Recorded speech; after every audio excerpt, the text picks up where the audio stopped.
All right, so these are called elephant walks. We're going to start with the middle of the road version of this, which is using a band for assistance to pull you down into the stretch of a toe touch a little bit further. So the band, you're grabbing the band on the outside of the legs, keeping the feet in close to each other. Bend forward, flex forward, look down towards your feet as if you were trying to touch your toes, and let that band pull you further into your stretch. You're thinking about taking your belly button to your thighs. You should feel a nice global stretch through your whole entire spine as well as your hamstrings, and this should not be painful and will never be painful. So do not work through pain with this activity. When you're in this position, you're going to hold for 30 to 60 seconds.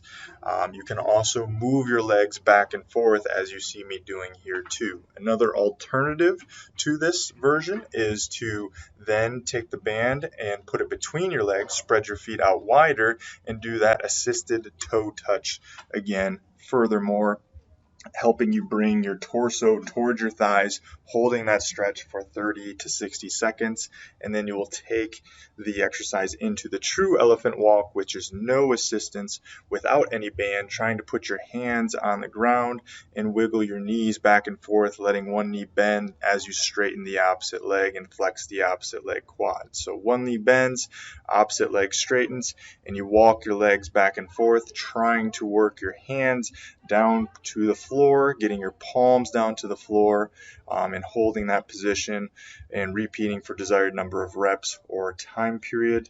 If this stretch is easy for you, you probably do not need this activity, and you do not need to do it for very long. You just need to maintain this motion.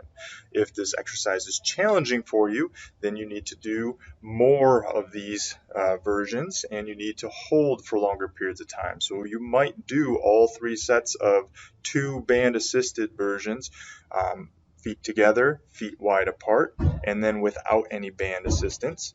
If you're really struggling with the exercise, you can always elevate the surface. So this works well on a stairwell, or use a chair or a bench to put your hands on. And again, you can see me walking the knees back and forth.